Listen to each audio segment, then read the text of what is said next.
Bonjour à tous, c'est Gabs en prépa, j'espère que vous allez bien. Pour ma part, ça va super. Déjà 2 semaines de prépa et on tient encore le coup pour l'instant et j'espère que ça va continuer. Vous avez cliqué sur cette vidéo sûrement parce que vous êtes intéressé par ma journée type en prépa. Donc, on va parler un peu de tout ça. D'abord, juste, je tiens à vous rappeler que c'est ma journée type. Donc, chaque jour n'est pas le même, hein, bien sûr. Et surtout, je n'ai pas encore commencé l'école et les DST. Donc, mes journées sont souvent axées sur le travail à faire pour le lendemain ou un peu plus tard. Mais je n'ai pas d'objectif à court terme ou à moyen terme où je vais devoir vraiment travailler de manière assez intense dessus pour pouvoir donc réviser et réussir potentiellement une colle ou un DST. Salut, c'est Gabs du montage. J'espère que tu apprécies cette vidéo pour l'instant. Je te prends juste 2 secondes de ton temps. N'hésite pas à t'abonner si ce contenu te plaît, à potentiellement mettre un pouce bleu si tu aimes la vidéo et potentiellement à mettre un commentaire si tu as une question particulière sur la prépa ou sur cette vidéo en particulier. Je te souhaite un bon visionnage. Salut! Je me lève à 7h, entre 7h et 7h15. Pourquoi je me lève aussi tôt, vous allez me dire? Déjà parce que les cours commencent à 8h. Donc, je ne vais pas me lever à 7h45, même si je suis à l'internat, donc j'ai que la cour à traverser. Je ne vais pas me lever à 7h15. Pourquoi? Parce que déjà, j'aime pas arriver en cours et avoir la tête dans le cul. Je trouve que arriver en cours en n'étant pas du tout frais, pas du tout réveillé, c'est vraiment horrible, surtout que vous allez rater pas mal d'informations du début du cours parce que vous allez être en train de vous réveiller, donc vous n'allez pas être vraiment concentré. C'est pour ça que je me lève à 7h15.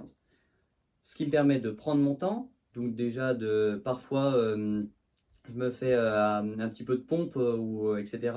pour me réveiller, boire un petit peu d'eau et aussi petit déjeuner. Donc tout ça, ça me tient jusqu'à 8h.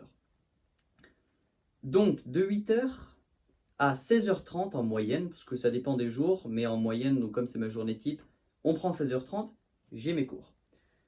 Donc là, je travaille et même pendant la pause du midi, donc je déjeune et juste je profite un peu, quoi. C'est un peu le break dans la journée. Ensuite, donc à partir de 16h30, ce que je fais, c'est que je m'accorde 30 minutes en fait de pause où c'est un peu la pause goûter. Je vais aller prendre un goûter, je me reposer un peu et faire un break entre la fin des cours et le moment où je vais retravailler. Après, donc, il est souvent 17h. Il y a deux options qui s'offrent à moi. Soit je vais faire du sport parce que j'ai le temps, soit je vais travailler. Bon, souvent, ce que j'essaye de faire, donc il est 17h, je me dis, bon, je vais aller travailler 1 heure et ensuite je vais faire 1 heure de sport. Comme ça, je pourrais aller manger et après continuer à travailler. Donc, je fais 1 heure de travail, donc de 17 à 18. Là, ce que je vais essayer de faire, c'est relire les cours de la journée, surtout bien les comprendre et l'idéal, c'est les apprendre. Ensuite, donc, mettons, je vais faire du sport, 1 heure de sport. Donc, souvent, je fais du foot parce que on a les infrastructures qui sont pas mal en foot et même c'est un peu le sport type. Et donc, après le sport, dîner à 19h. Donc 19h à 19h30, 35. Donc je prends encore une pause du coup pour vraiment décompresser de cette journée. L'heure de travail avant, ça va vraiment revenir sur la journée. Et en fait, le but c'est de décompresser. Pourquoi?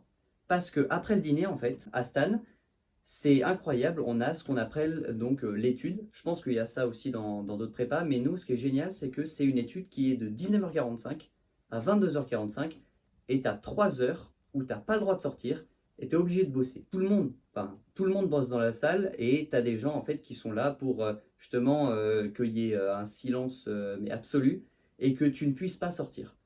Bon, tu as le droit d'aller aux toilettes bien sûr, mais vraiment, ça te met dans des conditions de travail qui te permettent de vraiment te focus pendant 3 heures. Donc, pendant ces 3 heures, qu'est-ce que je vais essayer de faire? Donc déjà, je vais essayer de revoir vraiment si j'ai pas fini les cours de la journée et finir de les apprendre.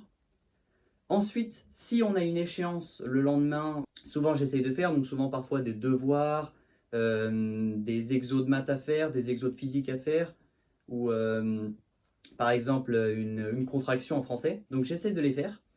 Et ensuite, le temps qui va me rester, ça va être du temps que je vais mettre à profit pour justement m'avancer, notamment en maths ou en physique. Et donc je vais essayer de mettre à profit ce temps vraiment pour m'avancer sur peut-être des chapitres que j'ai un peu moins bien compris, des choses que j'aimerais vraiment approfondir, etc., etc. Et enfin, je termine justement, idéalement, l'étude, si j'ai le temps bien sûr, par 30 minutes d'anglais. Mon prof d'anglais il est génial et en fait, il nous a vraiment fait comprendre que l'anglais, c'est pas du tout comme on l'apprend au lycée. C'est vraiment, il faut le travailler tous les jours, mais c'est pas forcément 2 heures par jour. C'est vraiment, tu prends 20 minutes par jour, 20 minutes, 20 minutes, 20 minutes, 20 minutes. Et là, vraiment, tu vas vraiment commencer à vraiment bien apprendre l'anglais, à assimiler les choses, etc. Donc, j'essaie de me garder ces 20 minutes d'anglais. Pour l'instant, c'est un peu compliqué parce que j'ai pas trop de planning. Mais j'essaie de me garder ces 20 minutes d'anglais pour terminer, surtout que c'est la fin de l'étude, donc ça permet aussi de décompresser un peu et de se préparer à aller dormir. Et donc, une fois que l'étude est finie, 22h45, eh bien, je remonte dans ma chambre, je vais me doucher, je relis un peu de vocabulaire d'anglais, peut-être une ou deux def si j'ai une interro le lendemain, et j'essaie de me coucher au maximum à 23h15, 23h30. Pourquoi? Parce que c'est nécessaire d'avoir au moins 7h30 de sommeil. 7h30, donc c'est 5 cycles de sommeil, ce qui est donc minimum requis. Hein. Je me suis imposé cette règle, minimum requis, pour être en forme le lendemain, pouvoir attaquer une nouvelle journée sans être fatigué. Et donc sans avoir la tête dans le cul le lendemain matin, etc. J'espère que cette journée type, eh bien, elle vous permette de vous situer un peu comment ça peut se passer, une journée type, comment moi je fonctionne, et si vous pouvez mettre aussi si vous la trouvez bien ou si vous avez des questions dessus, n'hésitez pas vraiment à utiliser l'espace commentaire, c'est fait pour ça. Et sur ce, je vous souhaite une excellente semaine. J'espère sortir une vidéo la semaine prochaine encore, je ne sais pas encore trop sur quoi ce sera. N'hésitez pas à vous abonner, à mettre un pouce bleu pour l'algorithme YouTube et on se dit à la semaine prochaine. Salut!